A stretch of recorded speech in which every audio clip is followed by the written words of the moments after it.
ngasi amuk message amaga mayamda share tawbagi tanja ishwarna pinabire masigidamukta ishwarbu yamna thagatjabani aduga ojasing ichilinausing punakusu ehakna Prabhu Jisugi mingda khuramjari ishwargi wahi taminasi Johan paduk nipan pada tara amasung tara mathoidagi aduga Jisuna hangatuna mangonda hai he nupi makhoi kadaida chatkhare nangbu mi kana amatana lalhandrabra aduga mahakna hai kanana su lalhandre Prabhu maduda Jisuna hai aina su nangbu lalhande chalo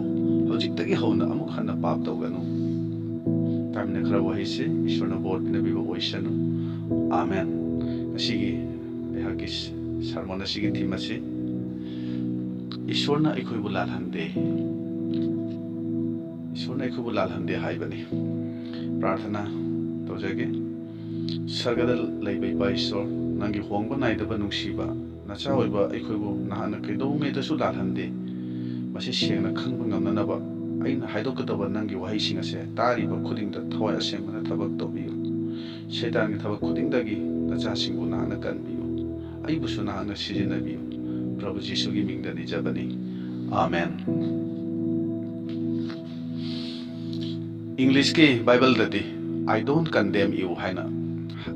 हाय बने condemn अरानबा तहनबा हारिबा वाही से मी अयाम बगी पुंसीदा मसी bondage अफा पुन अमनी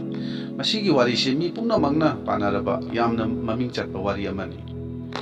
अखोइना खंगी Bible सिदा फरिसीगी कांगलुप हाइना खंगनबा से यामना साथीबा मपुंग फाबा अफबा मियोय अमदगिसु मी दुगी असोइबा नत्रगा असोनबदा पोथोकनबा होनबा कांगलुपनी मखोइना Bible दि फजना खंगी अदुबु जिसुबु cross दा हातखिबदु मखोइसिनानि ngasi numida sida farisi hariba kanglupsigi matangda wahi khradang ahanbada aiha haidokjage matungda god nature ishwargi magun magi mong matawgi matangda mukai makhata jage jisuna nongma mafam amada lairingeda farisi sing asina nupi amabu lanabagi thabak tawringi maktada phaduna jisugi mamangda puraklami khanduna yengbiu nupi dugi kari phibam oramgani haibadu मखोइना जिसुदा हरगी वाइल याथंगददी मौसीना मसीदि नुंगना थानबा हाइदि नंगनदि करी हाइरिबगे हाइना हांखिबनि मदुदा जिसुना हाइ नखोइगी नरकतगी पाप चेंदबा मांगना इहान हाना नुपीसिदा नुंग थासनो हाइना हाइखि बाइबल सिदा फरिसी सिंगना पुक्चेल सेंखिबा थमोइ सेंबा मफम अमखक हाइरबदि मसीगी वारी असिदनि मरमदि जिसुगी वाहिदु ताबदा मखोइ मयामदो मखोइ मखोइगी पाप अखोइगी अयोल अरानसिंगदो निक्सिंगलक्तुना आंगांगदगी हौरगा अहल फावबा पुना मंगना मफम अदो थादोकलमदुना चटखिबनि मतांगसिदा अइना हाइजनिंगबदि नंग अइना कनागुंबा अमबु ngangliba chairiba maral sibadуда isamakti thabaktuda natraga hiramduda matik chaba oiribra natraga nangna mi amabu aranba tahaliba maral siribado nangdi kaya matik chaba no haina thawai asengbadagi khonjel takhiba leibra aseina hangjaniba wahangni nupi dubu thadoktuna miyamduna chakhraba matungda nungna thabagi hak leiriba jisuna nupi duda hangki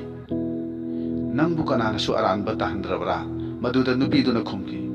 kanamatana ibu lalhandre hena matangsida lalhandaba natraga aranba tahandaba kandem haibasigi matangda ai kharadang hajage aikhoigi marakta ayamba ichilinausingna thauna leitabagi maramse karigino masigi matangsida aina khalli ai di bible padaba प्रार्थना सु क्या थवाई यावना तौदबा नोंगमता सु चरा हेंदुना fasting prayer तौदबा अदुना अइगी हाइजबा ईश्वर ताबीगद्रा हाइना असुमना खनबसे खल्लोदोबनी अइना हाइनिबदी शैतानना अइखोइबु ईश्वरगी वाही सिजिनदुना अइखोइबु अरानबदो निंगसिंग हदुना वखल हंथहल्ली इसाबु अरानबा तहल्ली अदुना अइना हाइजनिंगबदी ngasiदी ईश्वरगी मागी सक्तम मागी nature अदो मसी करिनो हाइबसे सेंगना खंगिनसी मयामदा अइना यामना मरुओइना फोंदोकजनिबदी अखोइना ईश्वर महाकी मरमदा खल्लिबा वखल असुमाइना महाक मदुमक्ति नते हाइबसी जिसुना ताइबंग पांदा हक्सांग ओइना लाकबसीदि ईश्वरगी असेंगबा सक्तम मागी मतिक मगुनदो फोंदोकनबगिनि जोहान 3:16 दा ईश्वर ताइबंग पांदा मचानुपाबु पिबिरे करिगी पिरिबनो मरमदि कना अमतना मांगदनबनि अदुबु पुमना मंगना अरान खुबम फंगनबनि हाइबदि ईश्वरबु मसक खंगनबनि लोंबा नाइदबा ꯂꯣꯝꯕ ꯅꯥꯏꯗꯅ ꯍꯤꯡꯕ ꯍꯥꯏꯕꯗꯤ ꯏꯁꯣꯔꯕꯨ ꯃꯁꯛ ꯈꯪꯕꯗꯨꯅꯤ ꯖꯣꯍꯥꯟ 17:3ꯗ ꯕꯥꯏꯕꯜꯒꯤ ꯃꯇꯨꯡ ꯏꯟꯅ ꯌꯦꯡꯂꯕꯗꯤ ꯄ꯭ꯔꯚꯨ ꯖꯤꯁꯨꯕꯨ ꯁꯦꯡꯅ ꯃꯁꯛ ꯈꯪꯗꯅ ꯃꯥꯒꯤ ꯅꯦꯆꯔ ꯑꯗꯨ ꯈꯪꯗꯕꯤꯗ ꯁꯨꯞꯅꯇꯒꯤ ꯖꯤꯁꯨꯕꯨ ꯌꯥꯖꯕ ꯁꯨꯞꯅꯇꯒꯤ ꯃꯥꯕꯨ ꯊꯥꯖꯕꯗꯨꯗꯤ ꯕ꯭ꯂꯥꯏꯟ ꯐꯦꯠꯅꯤ ꯃꯔꯝꯗꯤ ꯑꯁꯤꯒꯨꯝꯕ ꯃꯈꯜꯒꯤ ꯊꯥꯖꯕ ꯈ꯭ꯔꯤꯁꯇꯥꯟꯁꯤꯡ ꯑꯁꯤꯅ ꯖꯤꯁꯨꯕꯨ ꯊꯥꯗꯣꯛꯂꯝꯗꯨꯅ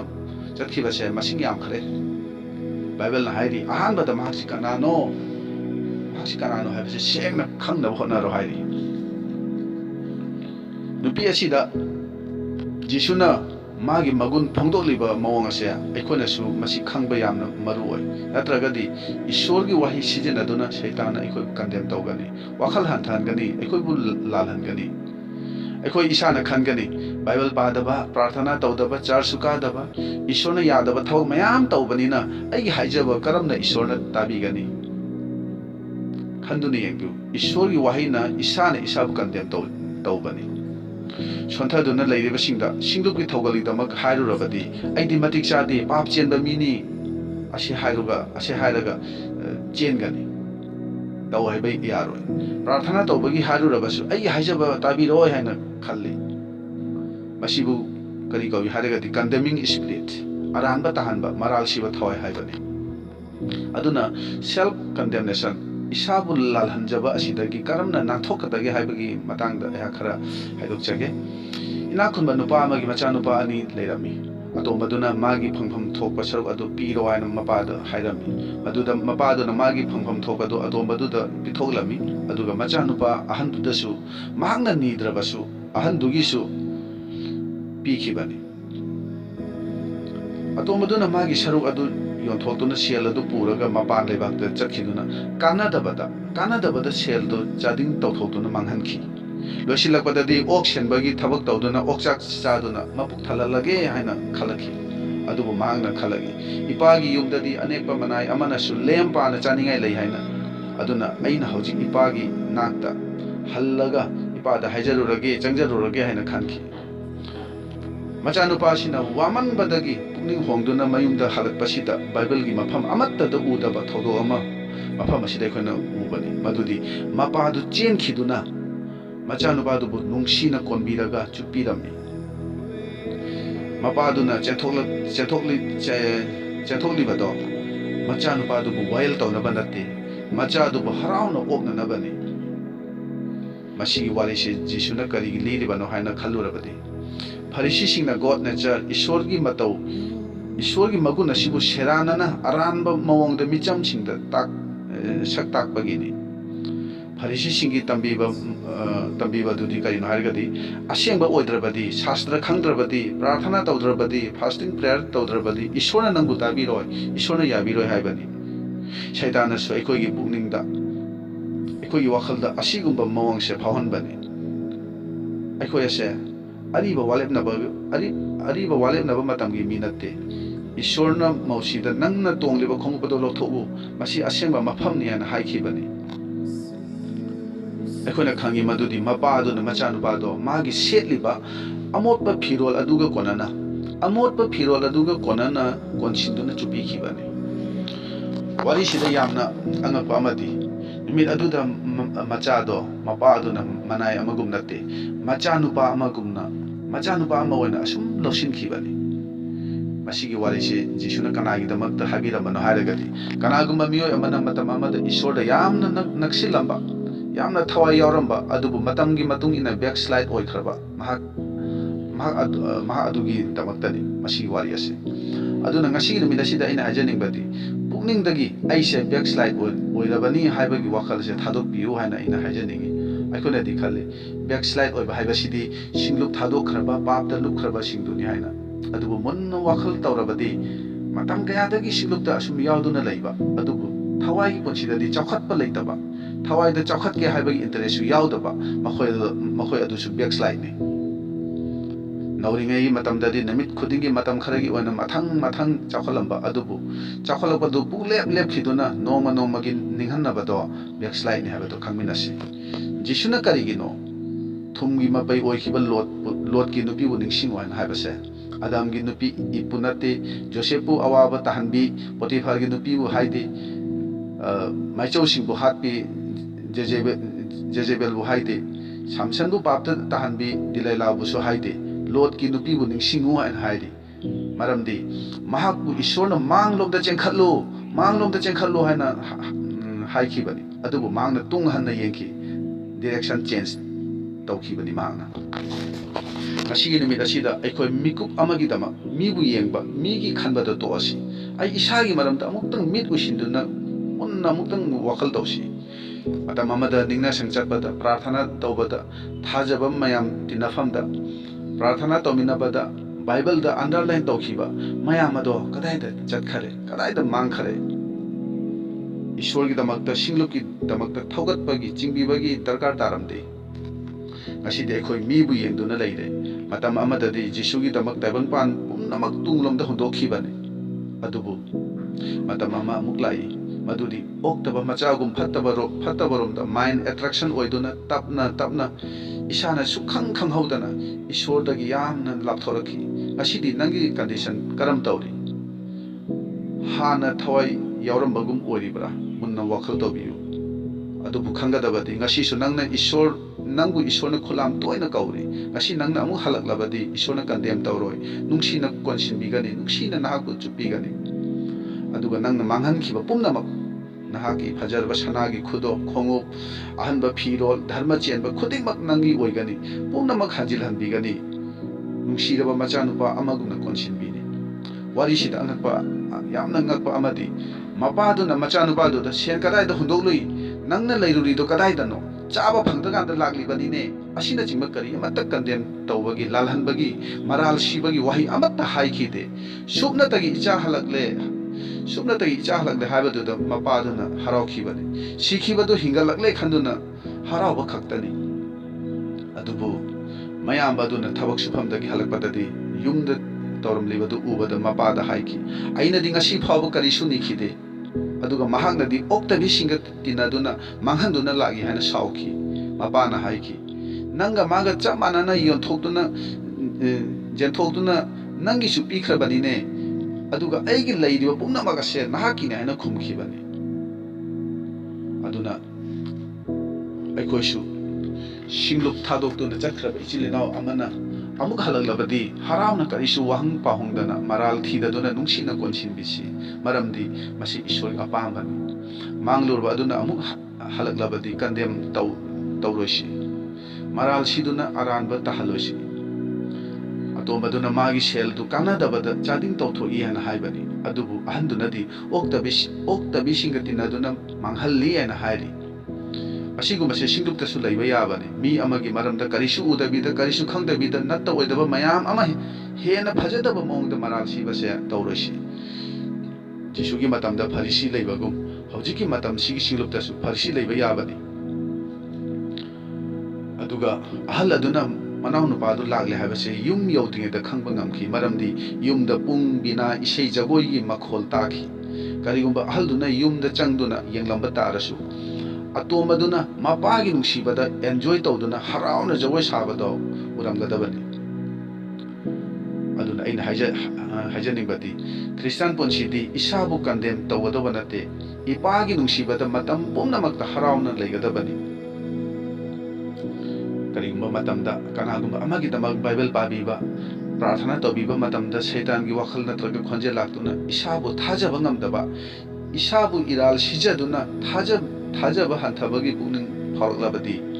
ꯑꯩꯈꯣꯏꯅ ꯆꯤꯟꯅ ꯍꯦꯛꯇ ꯍꯥꯏꯗꯣꯛꯁꯤ ꯃꯗꯨꯗꯤ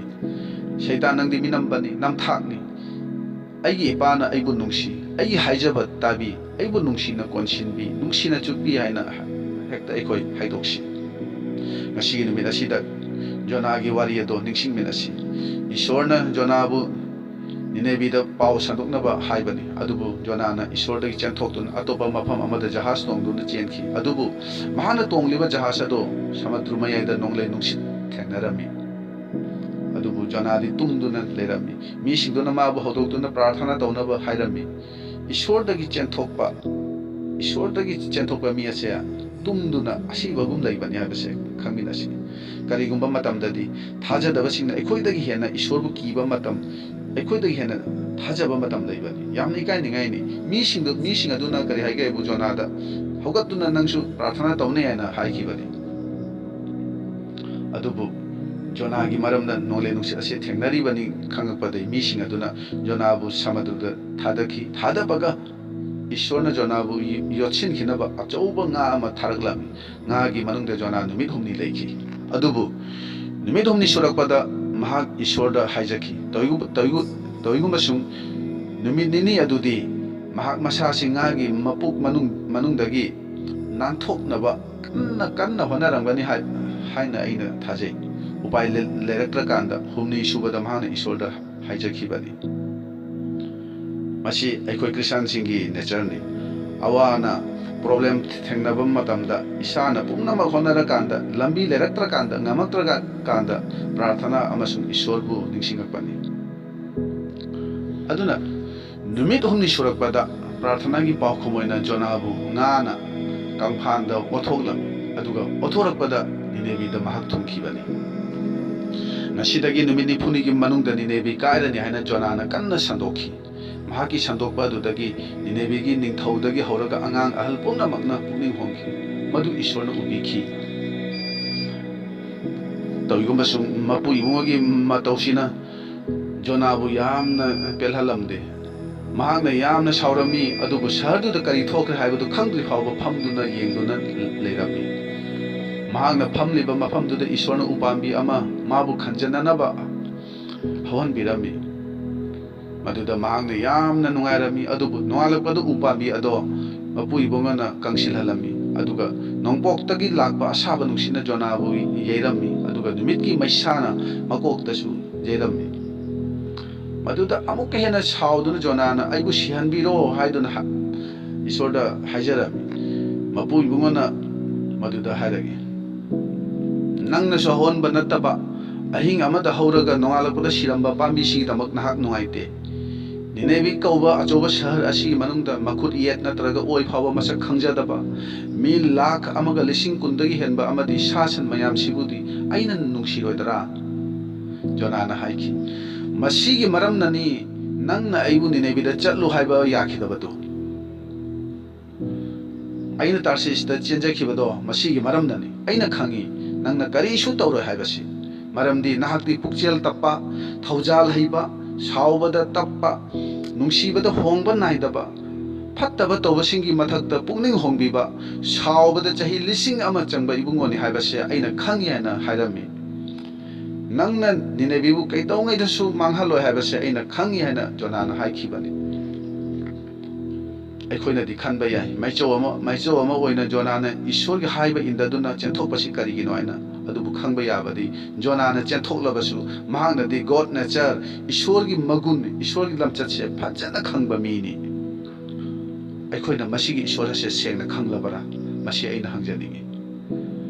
ꯑꯁꯨꯝꯅ ꯑꯩꯈꯣꯏꯅ ꯏꯁꯣꯔꯕꯨ ꯁꯦꯡꯅ ꯈꯪꯕ ꯅꯨꯃꯤꯠ ꯑꯗꯨꯗ ꯑꯩꯈꯣꯏ ꯃꯍꯥꯛꯒꯨꯝꯅ ꯑꯣꯏꯔꯛꯀꯅꯤ ꯍꯥꯏꯕꯁꯦ ꯑꯩꯈꯣꯏ ꯈꯪꯃꯤꯟꯅꯁꯤ Ishwarna aikoibu kaitawngaidasu condemn tawde lalhande yamna phajaba wahini Jisuna nupi aduda ainasu nangbu lalhandre chatlo haujiktagi hauna pap tawganu haina haibase masi ishorgi saktam duni masi magi magun aduni masi magi nungsiba duni aina ishorgi mayukta pap kaya tawkhrabasu Jisuna aibu aranba tahande hariba wahise thajarabadi mahaki nungsibase aikona respect tawrabadi aikoi soidana Jisui apambada chatpa ngamgani Jisuna nupiduda haikiba wahise matam pumnamakta aikoi ningsingminasi masigi warise backslider sonthakraba pungning wakhal hanthaduna laikhraba singi warini masi khanduna yengbiyo marupsi mapa macha laiminarambani macha nupaduna mapabu thadoktuna chatkhi papi amagumna yamna motlaga amuk halakhi halakpada mapana karisu wahang pahongdana nungsina konsinbi machagi darkar taba pot pumnamak pikhibani aduga machaduna mapagi nungsibada ishorgi nungsibada harauna hingjakhi polna daima loina duna ishorgi lambida matam amada chatminarami adubu taibang panbabu nungsibagi maramna daimana polbu thadoklami अदुबु ओक्तब मचानुपा असिगी दमक्तदि असुमना Bible दा हाइदे महाक अमुक्का हन्ना हलखी महाक्ति मपागी नुंसिबदुबु respect तौखिबनी अखोइना सिंगदुप्ता याउद्रबदा Bible पाद्रबदा प्रार्थना तौद्रबदा जिसुनदी अखोइबु कैदौङैदसु condemn तौरोय अदुबु शैतानदी 100% तौरकनी मसी खंगिनसी ईश्वरनदी नंग अइबु चामरक वेलकम तौबिगनी ईश्वर सी कनानो करीनो हाइबसे सेंग खंगिनसी अइना अमुका हन्ना हाइजनिंगी मदुदी नंग अइबु अरानबा तहन्नबगी दमक वाहिबु सिजिनदुना शैतान कंडेम तौबनी अखोयसे आदमगी नुपीबु अहानबदा हई चावने हेक्ता हाइखिदे माउंदा हंखिबनी इंखोल असिदा पालिबा महिसिंगसी नकोना चाबा ईश्वरना थिंगदब्रा हाइना ईश्वर निंगना संगी ख्वाइदगी वांगबा मतोंदा लेफलगा नंगना ईश्वरगी मचानुपा ओइरबदी चोंगथजो हाइना प्रभु जीशुबु थेमखिबनी वाहिबु सिजिनदुना शैतान अखोइबु थेमदोइबनी अखोना ईश्वरगी वाहि खंगी हाइना खंजरबदी अखोइदगी शैतान यामना हेली अखोइना प्रॉब्लम अवाना थेंगनब मतमदा करंबा वाहि सिजिनगनी करंबा वाहि पागनी हाइबसे अखोइदी खंगदे अदुबु शैतानदी करंबा मफमदा करंबा मतमदा करंबा मीदा करी वाहि सिजिनगनी हाइबसे माग याम फजन खंगबनी मरम असिना ईश्वरनदी अखोइबु मतम पुमनमक्ता नुंसिबी महांना अखोइबु कैदौङैदसु लालहंदे महांना अखोइबु अरानबा तहनबीदे महागी नुंसिबसे अखोइना इकाय खुमनबा उछि तामिना खरब वाहिसे ईश्वरना बोल पिनबीबा ओरसनु आमेन।